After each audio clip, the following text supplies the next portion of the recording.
Ya, Assalamualaikum warahmatullahi wabarakatuh. Selamat sore pemirsa, apa kabar Anda di sore hari ini? Senang sekali kami hadir kembali menjumpai Anda dalam program Markombur. Pemirsa, kontestasi pemilu 2024 sejatinya akan digelar beberapa bulan lagi dan tepatnya pada tanggal 14 Februari 2024 Indonesia akan merayakan Pesta Demokrasi Akbar.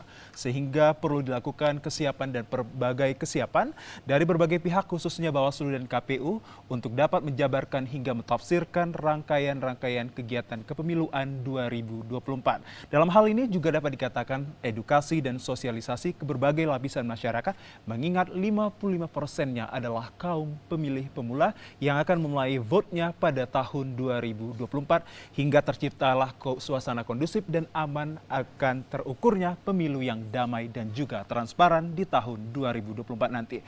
Lantas seperti apakah di mata publik terkait memaknai pemilu 2024 khususnya di Sumatera Utara dan seperti apa pula pemahaman hingga sosialisasi yang dirasakan dari publik ini terkait pemilu 2024. Sudah pahamkah mereka dan siapakah yang harus untuk memberikan paham terhadap pemilu 2024? Tentunya pemirsa, pembahasannya ini akan kami angkat dengan tema yang menarik yakni pemilu di mata publik. Bersama saya Muhammad Azrul Nasution dan rekan cantik saya yang akan memandu acara hebat ini. Ada Azifa Zahrianis. Ya, halo Azril dan juga pemirsa, apa kabar Anda? Senang sekali hari saya bisa menemani Azril, di mana lagi kalau bukan di Markombur, dan tentunya tadi sudah dispilkan oleh rekan saya Azril terkait dengan topik menarik kita pada hari ini, yakni pemilu di mata publik. Seperti kita ketahui bahwa memang pemilu ini adalah suatu hal yang sakral sekali, karena di dalam pemilu ada keterlibatan masyarakat dalam politik, dan tentunya ini akan membawa kita kepada kira-kira pemimpin manakah yang bisa memberikan arah kebijakan yang lebih baik untuk bangsa dan negara kita ini. Dan tentu ini menjadi perhatian untuk kita semua dan memang harus untuk kita perhatikan. Apalagi sekarang muncul untuk pemilih pemula yang tadi sudah dikatakan oleh Azril di awal ada 55%. Dan tentu mereka juga harus ikut terlibat dan seperti apa kira-kira pandangan mereka terhadap hal ini, itu yang akan kita gali pada hari ini Azril. Dan tentunya kita sudah menghadirkan narasumber yang bisa menjawab pertanyaan kita Azril, dan silakan Azril untuk memperkenalkan. Ya, terima kasih Ziva atas atensinya dan pemirsa untuk mempertajam informasi kita pada sore hari ini terkait pemilu di mata publik. Telah hadir bersama kita semua di Studio 2 TVRI Sumatera Utara. Beliau adalah seorang akademisi yang terhormat, Bapak Dr. Dhani Sintara. Assalamualaikum, selamat sore Pak. Waalaikumsalam warahmatullahi wabarakatuh. Selamat sore, salam sehat. Kabar baik Kak? Alhamdulillah. Sedang baik-baiknya menjelang pemilu. Yes, harus juga harus memiliki positif impact nantinya terhadap pemilu juga selaku seorang akademisi.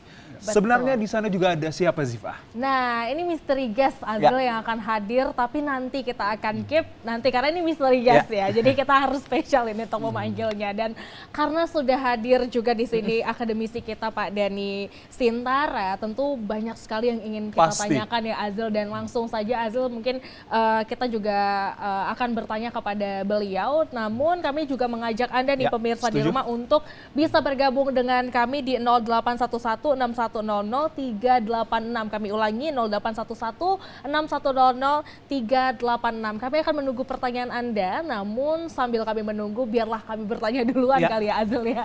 Oke Azril, dan langsung saja saya alamatkan kepada akademisi kita yang sudah hadir di sini, Pak Dhani ya, saya manggilnya biar akrab Pak Dhani ya Pak. Bang Dhani pun boleh. Baik, Bang Dhani biar lebih mudah. Pasti. Baik, Bang Dhani, tentu kita sama-sama tahu bahwa memang pemilu ini adalah yang memang sangat penting ya, menentukan bangsa ini ke depan, 5 tahun ke depan ini seperti apa. Dan seperti apa nih kira-kira ada akademisi kita melihat apalagi sudah berjalan proses yang begitu panjang dalam tahapan pemilu saat ini yang memang berlangsung, dan seperti apa nih pandangan seorang akademisi? Silakan. Oke, begini Mbak ya.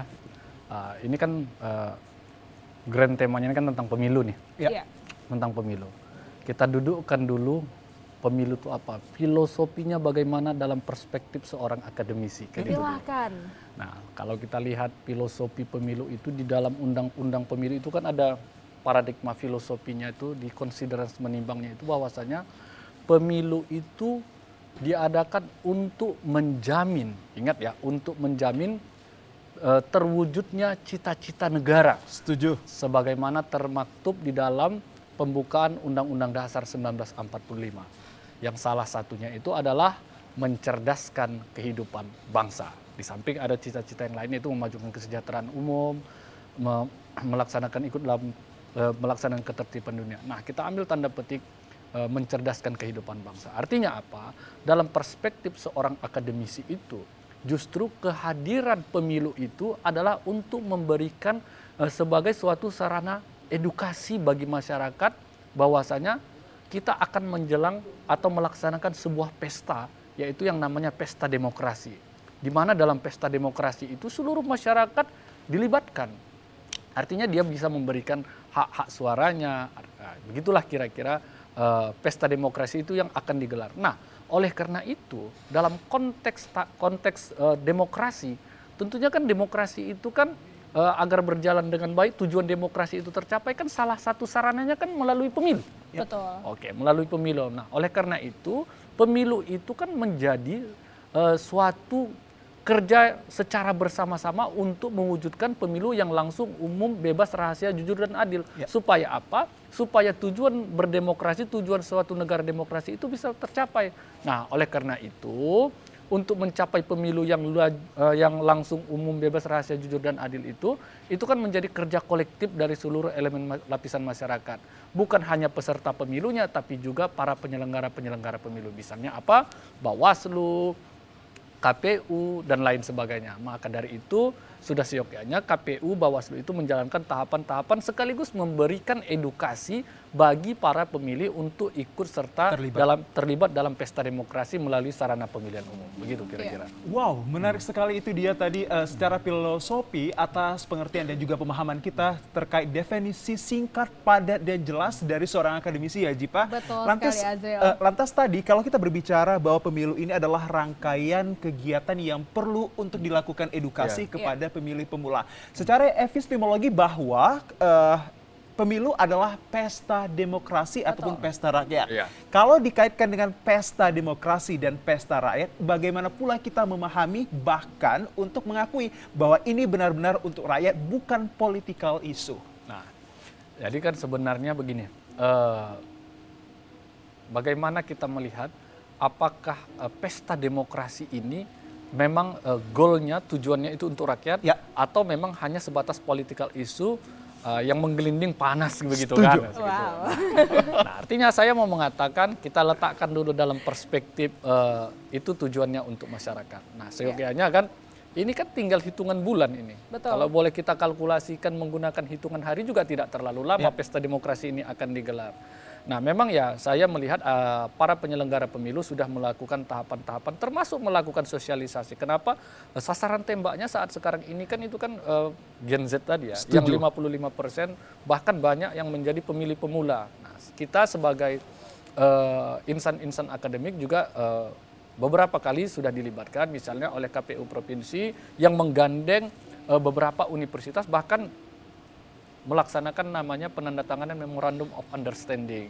Itu sudah dilakukan oleh penyelenggara-penyelenggara pemilu. Dan bahkan sosialisasi tentang pemilu itu, misalnya saya beberapa waktu yang lalu itu ke pelajar-pelajar yang ada di Kota Tebing Tinggi. Itu dilaksanakan oleh Badan Pengawas Pemilihan Umum. Artinya memang tahapan-tahapan untuk mencerdaskan kehidupan bangsa khususnya untuk ambil bagian dalam pesta demokrasi berupa pemilu itu sudah dilaksanakan. Nah, tapi apakah ini nantinya dijadikan hanya sebagai political issue, itu saya pikir harus jauh api dari panggang. Kenapa? Saya tidak bisa membayangkan kalau ternyata ini dijadikan political issue, kita sama dengan mencederai yang namanya tujuan negara kita itu untuk berdemokrasi. Jangan sampai ke situ. Harapan kita sebagai insan akademik.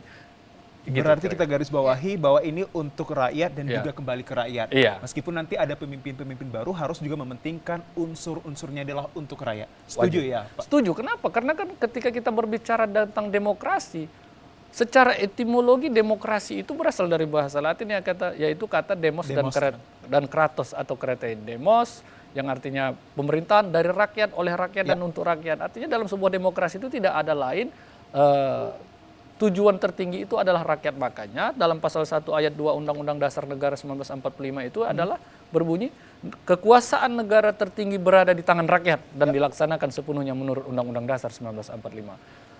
Sovereignty-nya itu, kedaulatan tertingginya itu berada di tangan rakyat. Maka alasan apapun dalam sebuah pesta demokrasi itu sasaran tembaknya tujuan akhirnya itu adalah untuk rakyat, tidak ada lain dari, tidak untuk politik atau tidak untuk politisi-politisi tertentu atau kelompok-kelompok tertentu, hanya untuk rakyat. Harapan kita dari kaum akademisi, begitu kira-kira. Baik, dengan hadirnya juga nih generasi-generasi selain mungkin pemilihnya, tapi juga generasi milenial ini juga hadir sebagai salah satu dari partisipan untuk calon legislatif ke depan. Nah, menurut Bapak sendiri seperti apa? Apakah dengan kehadiran mereka akan membantu terciptanya tadi dengan adanya kedaulatan rakyat yang maksimal seperti itu? Silakan.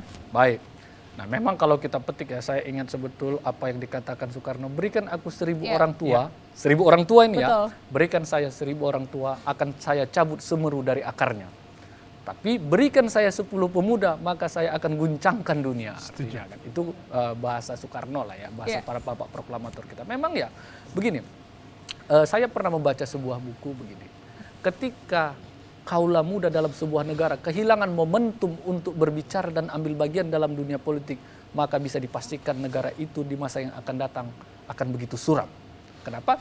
Karena memang estafet kepemimpinan negeri ini berada pada Gen Z tadi. Setuju. Suka atau tidak suka, mau atau tidak mau, mereka harus ambil bagian. Kalau sekarang mereka tidak ambil bagian, maka siapa yang akan menyambung estafet pada masa yang akan datang? Maka dari itu pundak estafet kepemimpinan itu ada pada Gen Z tadi yang caleg-caleg muda. Nah, kembali kepada si caleg tadi. Apakah dia sudah punya pengalaman? Apakah memang dia memiliki kualitas? Bukan hanya sekedar titipan dan punya uang dan lain sebagainya. Tapi memang karena dia punya spirit untuk membangun negara dan memang dia punya kemampuan untuk duduk di bangku legislatif. Wow, luar biasa sih Azril, betul sekali. Dan saya memang setuju ya dengan apa yang dikatakan oleh Pak Dede tadi terkait dengan kehadiran generasi muda, karena kita anak muda ya, jadi kita terwakilkan gitu ya Azril ya, betul sekali.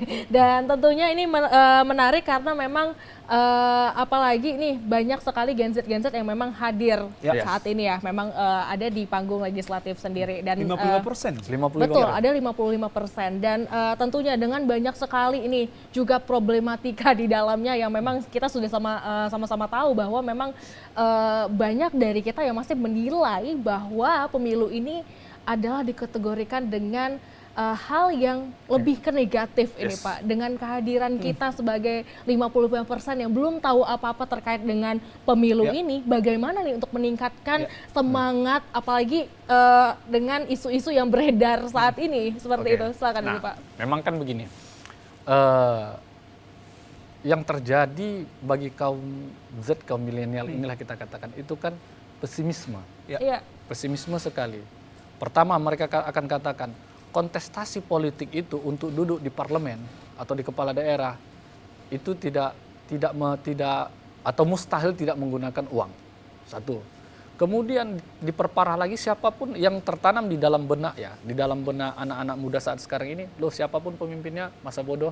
Kita gini-gini Kita aja gini-gini gitu ya Pak aja. ya. Sebenarnya itu kan bagi seorang insan akademik itu kan adalah sebuah pendapat yang sangat negatif sekali. Kenapa? Kita bisa bayangkan kalau setiap anak muda dan seluruh anak muda yang ada di Indonesia, khususnya di Sumatera Utara berpandangan yang demikian, maka ketika bangku parlemen itu tidak diisi oleh orang-orang jujur dan orang-orang jujur tidak mau ambil bagian, maka niscaya dia pasti akan diisi oleh orang-orang yang curang. Maka mau tidak mau ya saya katakan anak-anak muda itu dia harus ambil bagian.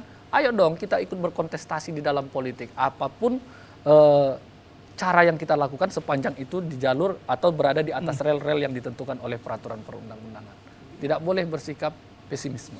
Tidak boleh bersikap pesimisme. Nah, berbicara tentang adanya anak muda dan juga akademisi pada hari ini, kita juga pernah mendengar bahwa Mahkamah Konstitusi ini mengeluarkan putusan MK pada 90. pasal 280 ayat 1 huruf H Undang-Undang Pemilu ini bahwa bisa melakukan kampanye di satuan pendidikan, khususnya ini pada satuan pendidikannya adalah kampus tanpa menggunakan atribut kampanye. Setujukah Anda bahwa politik isu ini ataupun political campaign ini dimasukkan ke ranah pendidikan, yang artinya untuk mengetahui bahwa Gen Z ini harus tahu sebenarnya, paham akan politik sebenarnya, Pak? Nah, saya pernah juga diundang ya beberapa kali mengisi materi terkait dengan putusan MK pasal 280 ayat 1 huruf H, bahwasanya itu kan spiritnya begini sebenarnya itu, supaya jangan salah tafsir dulu masyarakat ya.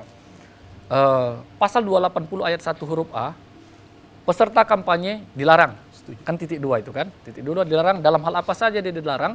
Di huruf H-nya itu, di ayat 1 huruf A itu dilarang melakukan kampanye di rumah ibadah, Ya. Iya. di rumah sekolah, kemudian di fasilitas-fasilitas milik pemerintah. Tapi di dalam penjelasan pasal 280 ayat 1 huruf A itu disebutkan sepanjang mendapat izin dari penanggung jawab itu boleh. Ya. Kan boleh. Nah, artinya isi penjelasan itu diangkat ke dalam norma. Oke. Kesimpulannya pada waktu itu dari 3 ini, rumah ibadah, fasilitas pemerintah dan gedung sekolah, satuan pendidikan, yang tidak diperbolehkan itu hanya rumah ibadah. Rumah ibadah. Oke. Yang fasilitas pemerintah dan gedung-gedung pendidikan, satuan-satuan pendidikan itu diperbolehkan sepanjang ada undangan dari pihak yang bertanggung jawab dan tidak menggunakan atribut partai. Sebenarnya rasionalitas berpikir daripada Mahkamah Konstitusi itu apa? Kita ambil yang fokus saja, satuan-satuan pendidikan. Nah, satuan-satuan pendidikan ini sepanjang ada tanggung jawab, ada undangan dari pihak yang bertanggung jawab di sekolah dan tidak boleh menggunakan atribut partai politik manapun, itu boleh-boleh saja sepanjang apa? Karena itu dilakukan untuk memberikan edukasi politik kepada para pemilih-pemilih pemula. Ya. Itunya sebenarnya tujuannya. Supaya apa? Selama ini para pemilih pemula yang duduk-duduk di bangku sekolah itu tidak terjamah oleh edukasi yang berkaitan dengan pemilihan umum. Setuju. Maka diputus oleh Mahkamah Konstitusi, pemerintah penanggung jawab rumah tempat-tempat sekolah, satuan-satuan pendidikan itu ketika dia mau memberikan edukasi kepada masyarakat, dia boleh panggil para praktisi, para kontestan pemilu sepanjang dia undang dan kontestan yang hadir itu tidak menggunakan atribut partai politik. Berarti bisa kita rangkumkan bahwa mereka datang untuk memberikan ilmu politik, sosialisasi politik dan juga edukasi politik tanpa adanya kampanye ataupun atribut kampanye. Itu yang perlu kita sadarkan akan hal ini ya, Pak. Tidak ada politik praktis di situ. Ya. Mereka hanya menyadarkan pemilih pemula di satuan-satuan pendidikan bahwa ini loh pentingnya arti sebuah pemilu untuk mewujudkan sebuah negara demokratis sebagaimana yang dicita-citakan oleh the founding father kita, sebagaimana yang dicita-citakan oleh para pendiri negara kita. Bukan berarti, artinya begini, seorang pendidik itu dia harus punya sikap positivisme, positive thinking lah kalau kata anak-anak sekarang. Nah, ketika pemerintah Mahkamah Konstitusi melalui judicial review memutus bahwasannya boleh berkampanye di satuan-satuan pendidikan sepanjang tidak menggunakan atribut partai, tapi yang bertanggung jawab itu kan adalah pihak yang mengundang. Tujuannya apa dia adakan itu? Kalau hanya untuk memberikan edukasi boleh, tapi kalau berpolitik praktis, nah itu yang dilarang. Itu tidak sesuai juga dengan nawacita putusan daripada Mahkamah Konstitusi tersebut. Baik, terima kasih Pak Dhani atas informasi di awal segmen ini. Kita nanti juga akan memberikan juga pandangan-pandangan yang luas, tidak hanya dari Pak Dhani yang akan berbicara tentang bagaimana sebenarnya politik di mata publik. Sesaat lagi pemirsa tetap bersama kami di Markompur.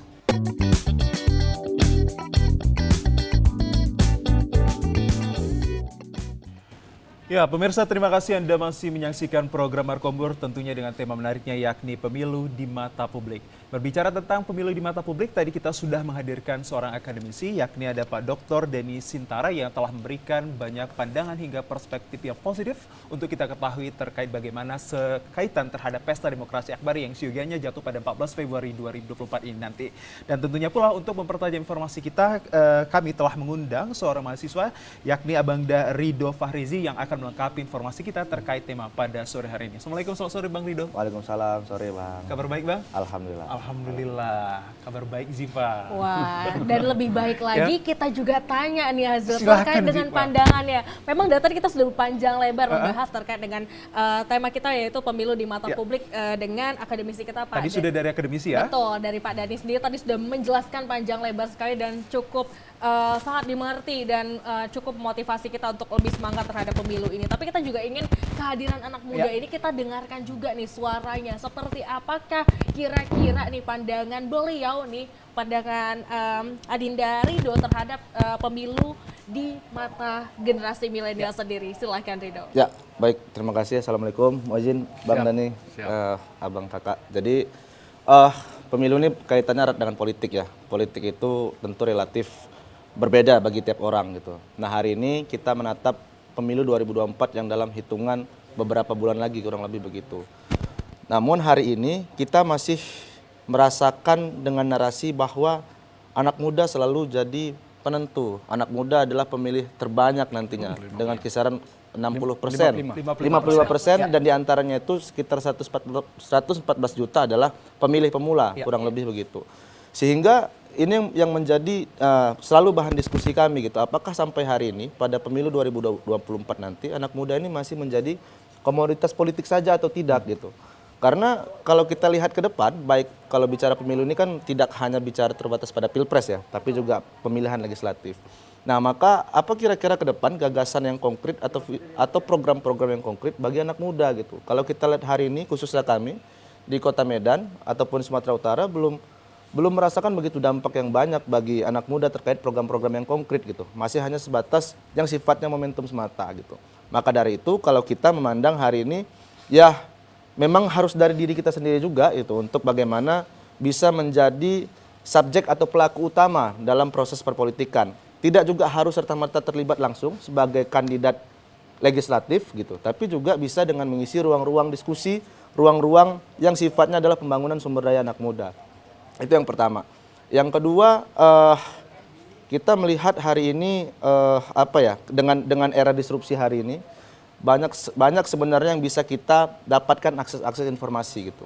Tapi kalau boleh dilihat, saya pernah baca itu dari penelitian Kompas atau CSIS kalau tidak salah, anak muda ternyata tidak begitu antusias terhadap isu-isu politik gitu loh. Justru memang yang sifatnya adalah yang hari ini FYP di TikTok katakan begitu, misalnya yang katakanlah ada kandidat yang gemoy, kandidat yang mungkin anak muda yang katakanlah punya privilege tertentu gitu. Bukan yang memang punya objektivitas atau dudukan kualitas untuk tentang politik atau gagasan anak muda gitu. Jadi memang kalau berdasarkan penelitian itu saya lihat anak muda itu masih concern terhadap isi kontennya gitu, bahwa ini menarik saja, bukan soal isu melek politiknya gitu. Jadi ini yang harus selalu kita dorong, khususnya kami juga HMI mendorong itu Bang, mendorong itu kita tingkatkan literasi di tiap kampus supaya memang kita tidak lagi dibenturkan dengan narasi-narasi yang sifatnya anak muda penentu, tapi besok setelah selesai semua ya kita nggak ada gitu, nggak dapat apa-apa. Bahkan kita yang di daerah, mungkin di nasional mungkin bisa dapat itu karena jangkauannya lebih besar. Tapi kita yang di daerah sampai hari ini belum dapatkan dampak yang begitu mengena bagi kami gitu kira-kira. Baik, artinya peran dari pemilu dan demokrasi ini belum dirasakan begitu banyak nih sama teman-teman mahasiswa ya, Ridho. Dan apakah dengan hal ini akan menjadi menyulitkan dengan yang tadi ya 55% ini, apakah akan menurut Ridho sendiri ini hanya mungkin pendapat dari seorang perwakilan dari mahasiswa nih terkait dengan hal ini seperti apa? Apakah ini akan menjadikan politik masih dikonotasikan dengan konotasi negatif atau bagaimana nih pandangan Ridho sendiri? Kalau anak muda pada umumnya iya, tapi bagi kita yang mengenyam pendidikan di luar pendidikan formal, misalnya berorganisasi, mungkin kita bisa lebih bijak dan lebih dalam mendalami soal isu-isu politik gitu kira-kira Kak. Jadi memang kita kita kan kumpul nih misalnya. Ya kalau kita sering nih dari mulai jam 9 malam sampai jam 12 kita bahas isu politik gitu misalnya. Tapi ya bagi tongkrongan yang lain-lain ya misalnya ngelihat ini capres nih gimana, ini caleg gimana. Udah underestimate kian gitu bahwa kita dapat apa emangnya, kita merasakan dampak apa kira-kira begitu.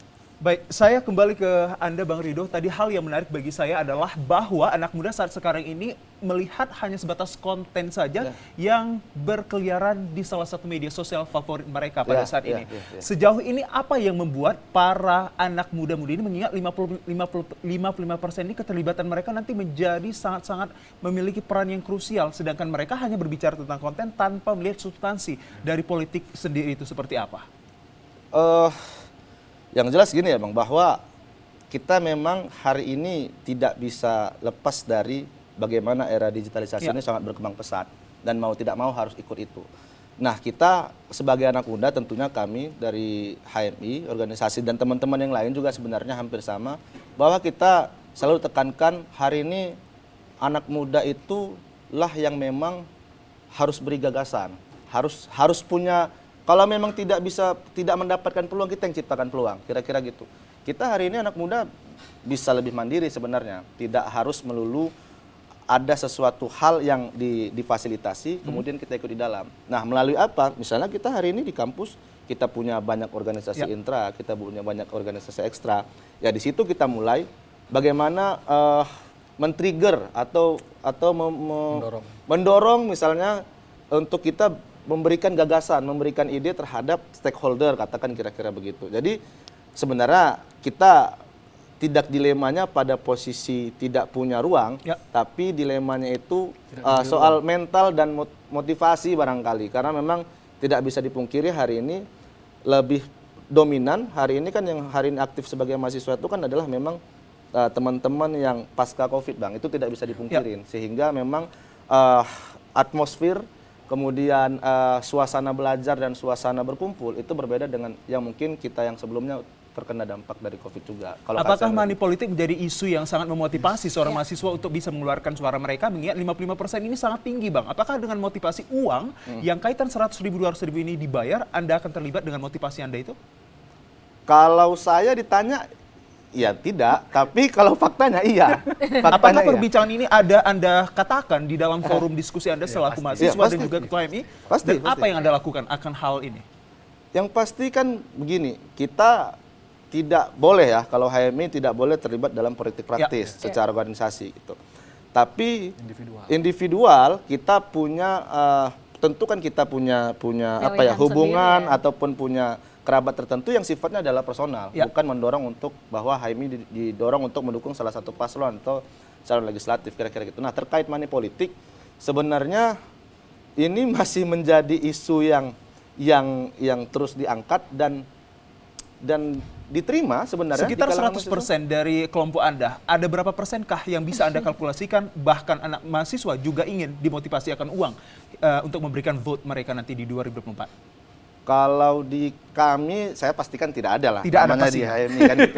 Tapi kalau di luar, saya tidak berani bilang, tapi ketika kita ajak misalnya, ketika kita ajak berkegiatan atau ketika kita ajak teman-teman, baik itu mahasiswa atau anak-anak sekolah, untuk berkegiatan, yang melihat, oh ini ada paslon nih, oh ini ada caleg nih, berapa Bang? Nah, itu masih ada. Masih ada. Berarti masih dapat kita simpulkan bahwa ya hari ini money politik masih berjalan gitu.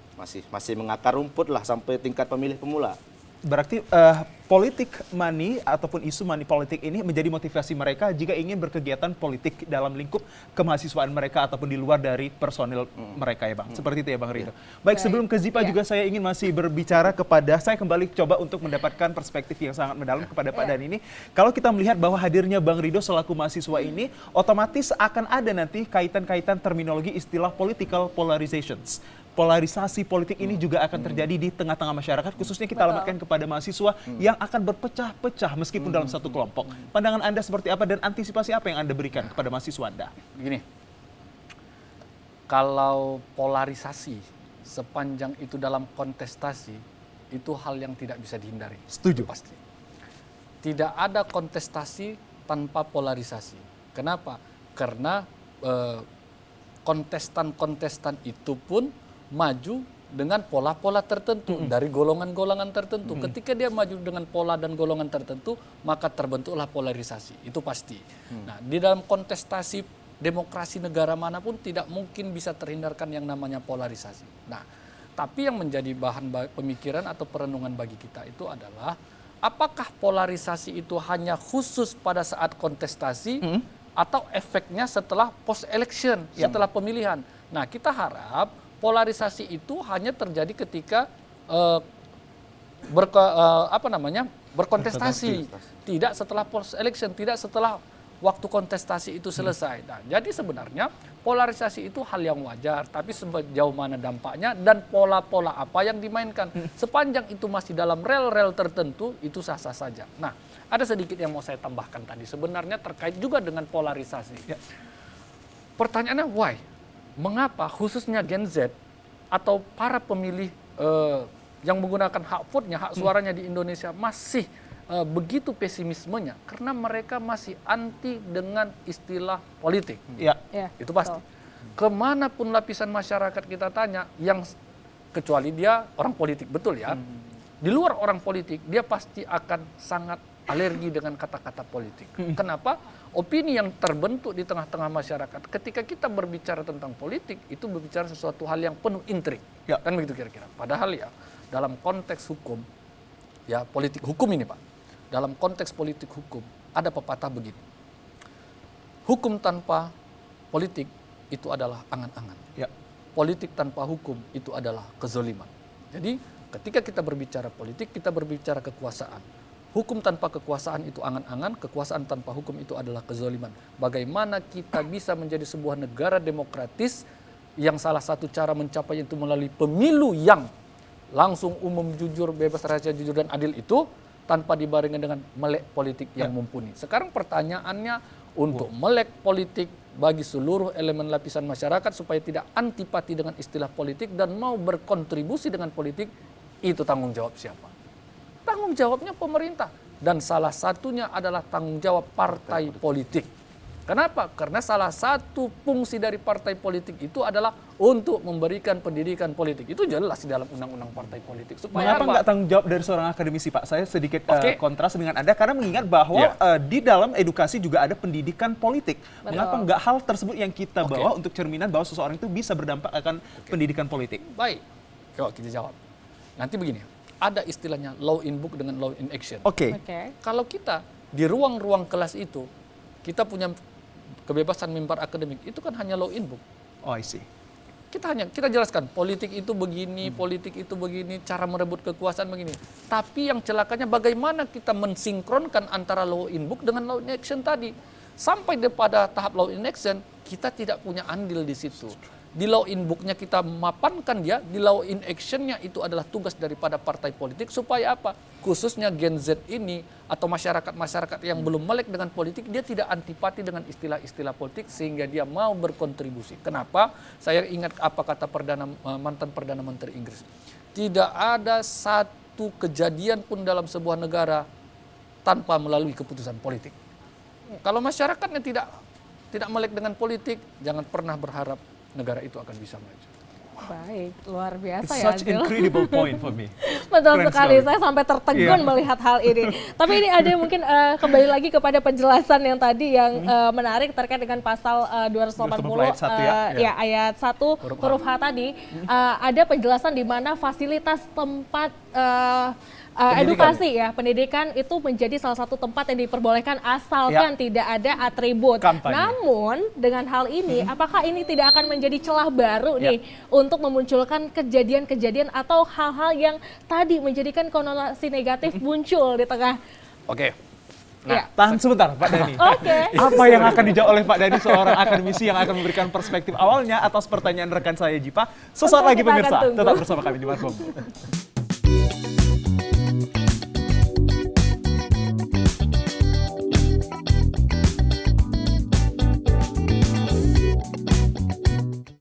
Pemirsa, Mahkamah Konstitusi mengeluarkan putusan bernomor 280 ayat 1 pada huruf H Undang-Undang Pemilu ini terkait bahwa boleh dilakukan kampanye asal tidak melibatkan atribut kampanye di satuan pendidikan. Bukan itu tadi pertanyaan Jipa? Betul Azril, tapi apakah dengan hal ini tidak akan memunculkan hal-hal negatif lainnya yang akan terjadi? Tentu ini harus dijawab oleh akademisi kita. Silakan deh Bang Dhani. Nah, kalau ditanya hal negatifnya, segala sesuatu itu sepanjang itu masih keputusan badan-badan politik, khususnya keputusan manusia, pasti mengandung positif dan negatif. Itu dalam filsafat kita pelajari itu, Mbak. Itu nggak akan mungkin lepas itu. Setiap keputusan apapun ada dampak negatif, ada dampak positifnya. Nah, kalau dampak negatifnya begini. Saya tak usah sebut nama kampusnya ya. Kan ini kan kegiatan kampanye boleh dilakukan di fasilitas-fasilitas milik pemerintah termasuk gedung-gedung sekolah. Baik negeri maupun swasta. Oke, sepanjang 2 syarat. Ada undangan dari pihak yang bertanggung jawab dan tidak menggunakan atribut partai politik. Nah, masalahnya seperti yang saya katakan tadi, di sini polarisasi pun ada. Kita harus intip dulu. Ini penanggung jawab terhadap gedung pendidikan ini kiblat politiknya kemana? Setuju. Kalau kiblat politiknya ke X, kita ajukan Pak penanggung jawab. Ini Jet mau kampanye di sini, mau memberikan edukasi politik. Sebaik apapun edukasi politik yang mau diberikan oleh si Jet tadi, si penanggung jawab tidak akan menyetujui. Kenapa? Karena dia tidak akan mau memberi ruang. Itu dampak negatif. Dan itu sudah saya rasakan. Nah, itu salah satu dampak negatif daripada, belum lagi misalnya ini saya sedikit lebih ekstrim ya. Pemerintah akan lebih diuntungkan di situ. Why? Mengapa? Karena banyak gedung sekolah itu adalah milik pemerintah dan itu akan lebih memudahkan incumbent untuk melakukan kampanye. Itu sisi negatifnya. Oke. Kalau sisi positifnya, itu Baik. politik hukum yang tadi, sisi Iya. negatif. Kalau sisi positifnya, itu adalah bentuk konkretisasi untuk memberikan edukasi politik bagi para pemilih-pemilih pemula, khususnya generasi milenial lah. Itu sisi Baik. positif. Supaya apa? Seluruh elemen lapisan masyarakat, kaum milenial, kaum muda sebagai agent of change, sebelum dia sampai pada kontestasi politik praktis, dia sudah melek politik. Itu kira-kira. Itu sisi positif. Tapi sisi negatifnya seperti dua hal yang saya katakan tadi. Baik, betul sekali. Tapi memang harapan kita bersama adalah dengan adanya kehadiran para calon legislatif ke sekolah-sekolah, tentu ya Pak Bang Dani ya, tentu harusnya untuk memelekkan politik tadi ya, tentunya seperti itu. Ilmu dan Azril. juga edukasinya yang paling terpenting Betul ditanamkan. sekali. Baik, tadi kalau Ziva berbicara kepada seorang akademisi, Iya. saya ingin berbicara kepada seorang mahasiswa Bang Rido ini, bahwa MK mengeluarkan putusannya ini pada pasal 280 ayat 1 pada huruf H Undang-Undang Pemilu ini yang dikatakan boleh melakukan kampanye pada satuan pendidikan tanpa adanya atribut-atribut politik tersebut. Saya ada dua hal yang ingin saya katakan kepada Abang berkaitan dengan itu. Apakah kalau kita kaitkan terhadap keputusan itu akan menyebabkan terjadinya politik polarisasi dan juga politik identitas? Mengingat jika salah satu calonnya ini adalah yang berasal dari universitas tersebut, apakah juga ini akan berdampak pada political identity akan meningkat pula? Wow, luar biasa. Silakan Rido untuk menjawab. Silakan Bang Rido. Ya, yang pertama saya sepakat tadi ya yang disampaikan oleh Bang Dani juga terkait bahwa ada sisi positif negatif ketika berkampanye di kampus walaupun dengan berbagai syarat tertentu tadi. Terkait pertanyaan disampaikan oleh Bang Ganteng tadi kan gitu. Ini Ampun. ini boleh agak santai nih. Boleh, Boleh. silakan. Boleh. Kita sangat santai sekali kok. Udah ribut kita menghadapi hal yang begitu serius di luar kan gitu. Ayo tay Bang Rido. Namanya Markompor kan Silakan. gitu. Jadi gini deh Bang. Jadi kalau misalnya tadi Abang tanya apakah berdampak misalnya terkait politik identitas dan polarisasi politik itu karena memang salah satu paslon dari kampus tersebut misalnya, itu pasti. Nah, cuman kalau dia adalah yang di kampus, Bang, bukan yang mungkin dia tidak begitu punya peran besar terhadap keberlangsungan kampus gitu kan, hanya sekedar alumni gitu, tapi tidak punya kontribusi yang langsung mengena signifikan. Itu tadi saya bilang di awal tadi, Bang, berdampak langsung bagi kita sebenarnya nonsens juga, Bang. Menurut saya ya. Kenapa? Karena ya kita mahasiswa hari ini kan ya masih banyak juga, Bang, yang punya nilai-nilai kritis gitu untuk menilai satu subjek bahwa ini paslon dari sini apakah perlu kita dukung atau tidak. Malah juga banyak kekecewaan kita misalnya. Saya tak perlu sebut kampus, tapi ya kita yang berada di kampus itu melihat beberapa alumni hari ini menjadi pejabat tinggi negara juga belum memberikan kontribusi yang terlalu bagi kita hari ini mahasiswa di kampus gitu. Artinya kita bisa ambil kesimpulan walaupun itu adalah paslon yang dari kampus tersebut, belum tentu juga bisa mengambil hati barangkali gitu, mengambil hati dari mahasiswa-mahasiswa tersebut. Justru kita undang ingin uji sebenarnya. Nah, jadi asiknya memang kita mau undang calon capres, cawapres ataupun caleg katakan begitu, kita ingin uji sebenarnya gagasan gitu. Apalagi kita anak muda. Kalau saya boleh bilang muda itu bukan soal usia sebenarnya. Orang tua pun bisa bawa gagasan muda. Maka dari itu kita mau uji hari ini, baik itu capres-cawapres ataupun caleg-caleg yang tadi terkait pertanyaan Abang dari alumni kampus kita ingin uji gagasannya, apa gagasan konkret ataupun program konkret yang akan diperjuangkan ke depan ketika terpilih kira-kira gitu. Kalau memang tidak seret dengan hati kita, ya kita nggak akan pilih kira-kira gitu. Oke, kira-kira gitu. Sebelum ke Zipa, terkait hal tersebut ya mungkin bisa dibilang Abang menepis akan hal tersebut. Lantas indikator sebagai anak muda untuk memilih dan menilai pasangan tersebut, kalau kita jauhkan dari seorang akademisi ataupun kaitan dengan subjektivitasnya, apa yang Anda lihat, Bang? Indikator untuk menilai dan juga memilih seorang caleg tersebut. Apa yang Anda lihat selaku anak muda? Di luar dari gelar akademik. Kita hari ini banyak sebenarnya orang-orang yang menempuh jalur aktivis, menempuh jalur pendidikan non formal yang hitungan tahun bahkan belasan tahun, Bang.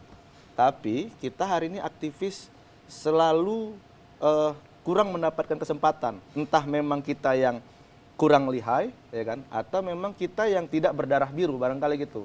Makanya kita selalu sampaikan sulit kita ini aktivis ini atau Indonesia ini terapkan budaya meritokrasi gitu. Karena memang darah biru. Kita nggak darah biru. Karena kita darah merah. Orang tua kita biasa-biasa aja, kira-kira gitu Bang.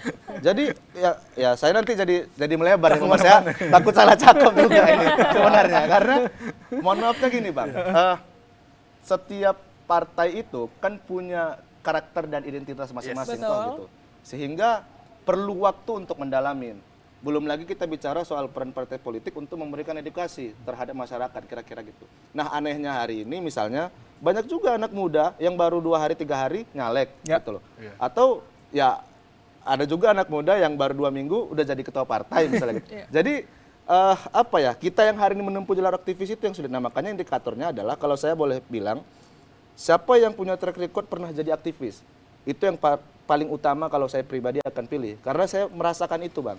Jadi kita kadang seluruhan atau guyonan di kalangan aktivis ketika ngopi gitu. Kita ini aktivisnya harus punya 3T saya bilang. Yang pertama kita harus punya integritas. Yang kedua kita harus punya kualitas. Yang ketiga kita nggak punya isi tas saya bilang. Nah karena kalau kita nggak punya isi tas kita akan kalah saya bilang. Jadi harus 3 kita punya. Intinya adalah yang ketiga tadi gitu. Soal integritas dan soal kapasitas atau kualitas itu bisa nanti dibangun, bisa di-branding. Seiring berjalan. Kira-kira gitu. Wow, luar biasa Azril. Tapi ini sedikit mungkin sebelum closing statement saya ingin bertanya dengan kehadiran anak muda di panggung legislatif saat ini. Menurut kamu sendiri, tadi saya sudah tanyakan kepada Bang Dhani, kita minta jawaban dari kamu. Seperti apa pandangan kamu terhadap hal ini, Rido? Silakan.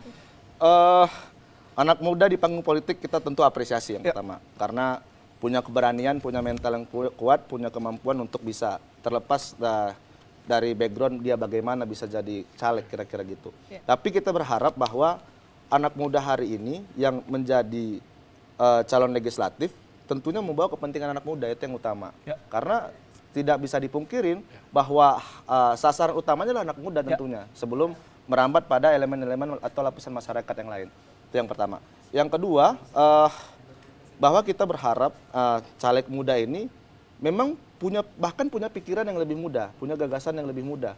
Jangan sampai kehadiran teman-teman, ini saya bisa sampaikan sama teman-teman yang hari ini berkontestasi sebagai calon legislatif, jangan sampai kehadiran teman-teman di calon legislatif itu tentu kalah dengan senior-senior atau politisi-politisi senior yang masih hari ini memperjuangkan kepentingan-kepentingan atau kebutuhan-kebutuhan anak muda.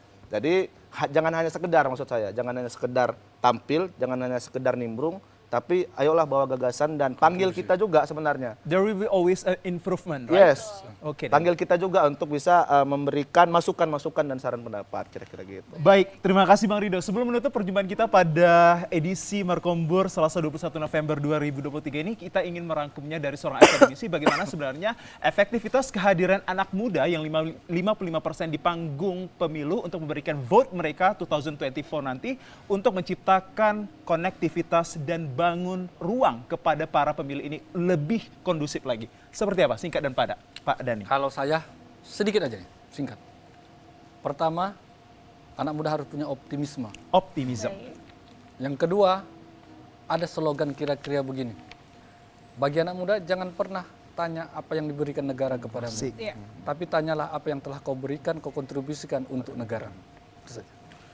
Baik, terima kasih atas kehadiran dari sangat jelas, ya, luar biasa. Kita ucapkan terima kasih atas kehadiran seorang akademisi Bang Dhani dan juga dilengkapi dengan kehadiran Bang Rido selaku mahasiswa dan juga perwakilan Anda di rumah mahasiswa yang telah memberikan pandangan-pandangan positif terhadap tema yang kami angkat pada sore ini, yakni pemilu di mata publik. Semoga memberikan kecerahan akan apa yang akan kita lakukan di tahun 2024, tepatnya pada 14 Februari 2024. Polarisasi politik atau political identity itu harus kita belakangkan untuk menciptakan suasana yang terukur suksesnya pada pemilu 2024. Akhir kata, saya Muhammad Azrul Nasution. Dan saya Ziva Zahrinis, kami pamit undur diri dari hadapan Anda. Terima kasih dan sampai jumpa. Terima persembahan penutup dari kami. Silakan Kikustik. Wassalamualaikum warahmatullahi wabarakatuh. Selamat sore. Sampai jumpa.